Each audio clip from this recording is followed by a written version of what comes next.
Bismillah ve salatu ve selamu ala Resulillah ve ala alihi ve sahbihi ve men vala. Muhammed İbni İsmail el-Bukhari rahmetullahi aleyhinin Sahih Bukhari namlı kitabında ilim hakkındaki kitaptaki dersimiz devamda. Bugünkü bu bölüm ilimde haya kılış hakkındaki mezmunlar. Yani ilimde haya kılış bolan da bulmam da degендek. Hem de haya degen kelime başta bir kıtım öttü boğay.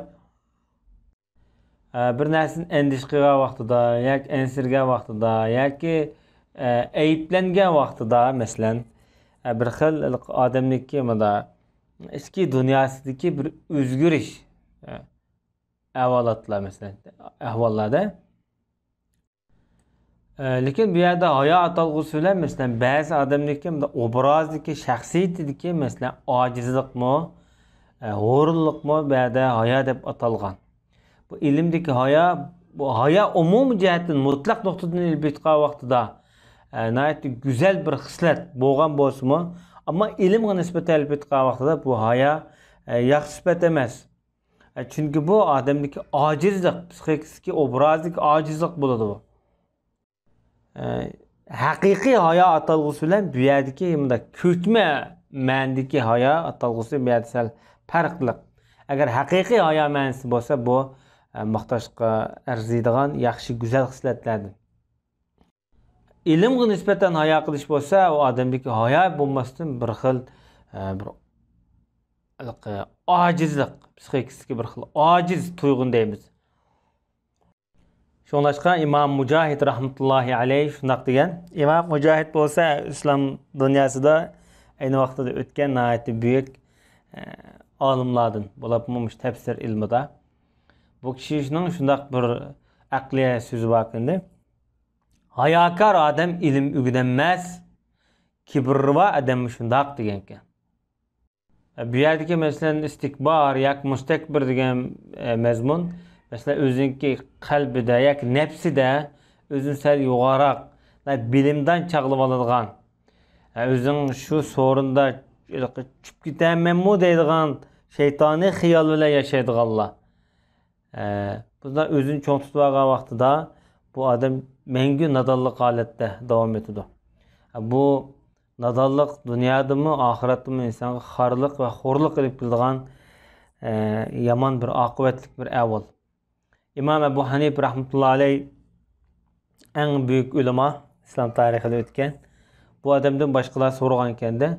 Muşunçular kattı ilimlerine kandak mı erişkenler degende men başkalar da ilim bolsa paydalanıştın dedi şunun adın. Şu ilimde paydalanıştın özümde yarak ip kaçmadım. Kibirlik kılmadım dedi. Men de bolsa başkalarga ata kılıp berişke nispeten hiç kandak bekillik kılmadım dedi. Tabii yasalmılık yok. Turmuşu da ilim ügünüşü de İmam Ebu Hanif'in. Şu İmam Ebu Hanif rahmetullahi aleyhi de yasalmılık bulmagaçka ilim igelleş esnasında bu adam tarihte iz yaratkan büyüklerden. Çünkü bu ihlas. Bu adamın yürküdeki ilim gibi verilgen bir ihlas bu. Samimiyet. Şunlaşka anımız Ayşe radiyallahu anha ensarların ayalları ne degen yaxşı ayallar ular deydi. Bu dinde alim buluş meselesinde haya kılmagan. Yani haya ulanı alim buluştan çeklep koymagan, tosap kılanmagan deydi. Çünkü bu her qanday meselede duş kelgan bolsa Peygamber sallallahu aleyhi ve sellem'den yoki Ayşe anamızdan udul so'raydi. Hatta şu er-ayollik turmush munosabatlik meselelerde bu da nayet dadil bo'lgan. Ya Peygamberimizden so'rgan yoki elchi avatib so'rgan. Bu yerdagi ensari ayollar deganimiz şu Madinadagi yerlik kishilarniki qizlari, ayollari degan maqsad qilindi. İmam Bukhari rahmetullahi aleyh bu 130. numaralı hadiste başta mezmunlarını ekelep bulup bu özünki demekçi bo'lgan babdaki sözünü hadis arqılıq tıxımı bunu küçeytmekçi bulawatıdı. Bizge Muhammed ibn Salam hadis sözlep bergen idi deydi İmam Bukhari rahmetullahi aleyh. Muhammed ibn Salam İmam Bukhari'nin en büyük ustazlardan başta ötken baykentlik adam bu aynı vaqtida. Bu zat deydi bizge Ebu Muaviye haber bergen deydi. Ebu Muaviye undaqda Muhammed ibn Hazim degan kishi bu. Bu başta ötdi, öz əma adam. Bu adam dedi bizge Hişam ibn Urve hadis sözlep bergen idi. Zübeyir ibn Avvam'ın nevirsi bu kişi. Bu zat dedi özün dadıstin Urve ibn Zübeyir, Abdullah ibn Zübeyir'in endisi. Bula dadı balda rivayet kılatıdı. Hem Ümmü Selim'in kızı Zeynep'ten rivayet kılatıdı. Zeynep bir yerde Peygamber sallallahu aleyhi ve sellem'ninki ügey kızı, bir kıvagan kızı yani ayalının kızı da Ümmü Selime aynı vaqtida Desep'te hicret kılgan ayallardan Habeşistan'a hicret kılgan bugünkü Etiyopiya'ya. Şu Habeşistan'da doğulgan kız bu Zeynep. Medine kelgandan keyin Peygamber sallallahu aleyhi ve sellem bu eri ölüp ketgan vaqtida, Ebu Selime ölüp ketgan vaqtida Ümmü Selime'nin ağan. Şu vaqtida bu Selime, Muşit Zeynep Peygamber sallallahu aleyhi ve sellem'ninki asran deyen ügey balları bolgan. Bu ayal asli ismi Berra şu nemet koygan vaqtda Berra dep koyaptı. Peygamber sallallahu aleyhi ve sellem Medine'ye kelgan vaqtida Habeşistan'dan bularning ismini, bu ayalning qizining ismini Zeynep'ge özgertip koygan. Özünde şu zamandaki en fakih, alime, allame ayallardan bulundu. Peygamber sallallahu aleyhi ve sellem'ninki huzurda yaşagan, Resulullah ügey dadısı, Resulullah'ninki izlerini kögen. Bu kız, yani bu ayal Hicriye 73. yılda ölüp ketken. Bu kız hem de özünki anısı bolgan Ümmü Selime radhiyallahu anhadan rivayet kıladı. Bu Peygamberimizin büyük ayallardan. Nayet Resulullah'ın pazişlerden meslahat berdigan. Uruş, şu janglarda mı Resulullah'ın meslahat gösterildigan mı da zerek akıl ayallardan. Bu ayal deydi Zeynep hem de. Ümmü Süleym Ümmü Selime dep de. Ümmü Süleym dep bir ayal Resulullah'ın huzuruna keldi. Amiyada bir ayrı varsa qolda bir işni. Ümmü Selime ayrım, Ümmü Süleym ayrım. Ümmü Selime Resulullah'ın ayalı bolsa, Ümmü Süleym ensari ayal. Ümmü Selime muhacir ayal. İkisinden fark var. Birisi Medinelik, birisi Mekkilik. Ümmü Süleym bir yerde Medinelik ayal.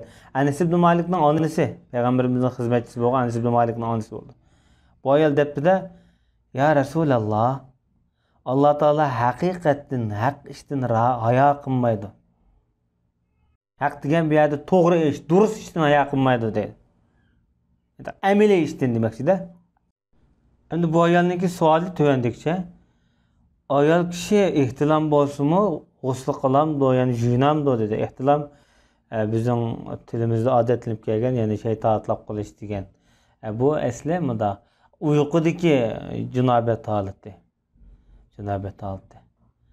Peygamber sallallahu aleyhi ve sellem depti suni köse depti.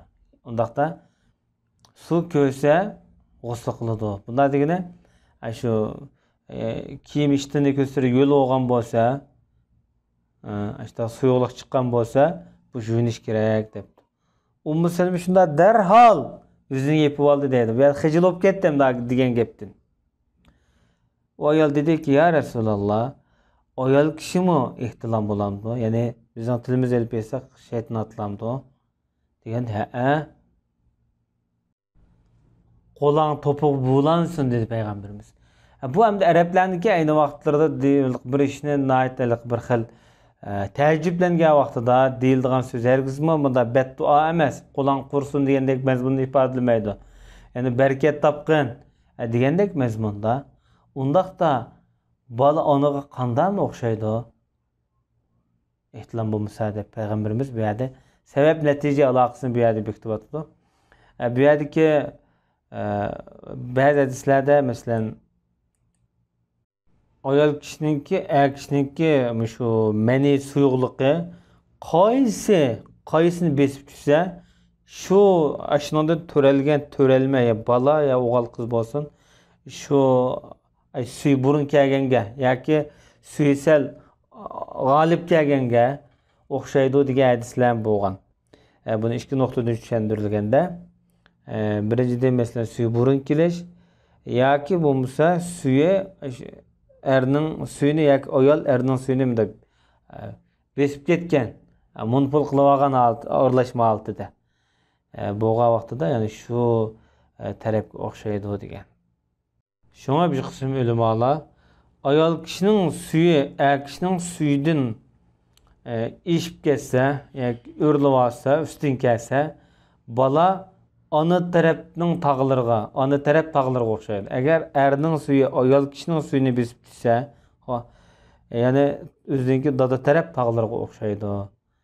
Dep bu munda qaragan. Lekin İmam Gazali rahmetullahi aleyh ayol kişiga nisbatan elbette vaqtida bu ayol kishiniki meni suyu shu shahvat bilan etilib chiqdi ko'pincha. Shunga bu yerda ayol kishiga g'usl vojib qilish masalasida shu meni suyu chiqqan vaqtida shahvatni shart qilib turib olgan. Balkim bu Gazaliniki asosan tajribaviy shakldagi yakuni bo'lishi mumkin. Hem de 131. numaralık bu hadiste İmam Bukhari rahmetullahi aleyh bizge İsmail hadis sözlep bergen idi dedi. Bu kişinin tercümalı öttü. Başta İsmail ibn Ebi Uveys İmam Malik'ninki sınlısınınki balısı. Bu kişi dedi o bana Malik hadis sözlep bergen dedi. Malik tağısı yani İmam Malik rahmetullahi aleyh. Bu zat Abdullah ibn Dinar'dın. Bu kişi Abdullah ibn Ömer'din. Bu ulanın tercümalı öttü. Peygamber Aleyhisselatü Vesselam bundak degende daraxtlar ichida shundoq bir daraxt bo'lib, uning yo'pirmiqi g'azini tushmaydigan. U daraxt bir musulmonga o'xshaydi. Bu daraxt qaysi menga deb beringlar-chu debdi-da. Kishilarning hammasining diqqati bu jangollardagi, cho'lliklardagi daraxtlar ketibdi-da. Suvodan daraxt, qapoq daraxt, sugat, jigda deganga o'xshashmasmi? Mening ichimda qo'mimki degan o'y fikr keldi dedi. Abdullah dedi, Abdullah ibn Ömer. Ben haya qıp kaldım. Yani bu bir moç edemli var, çoğun sahabular var, küçük tek Abdullah şu vaxtada. Ben bu gepni değiştin, sen haya kıldın dedi. Tatındım demekti de. Onlar dedi ki, ya Resulallah, bizge özlür bir debbesler, degendi ki, Peygamber İslam, o xoma dedi.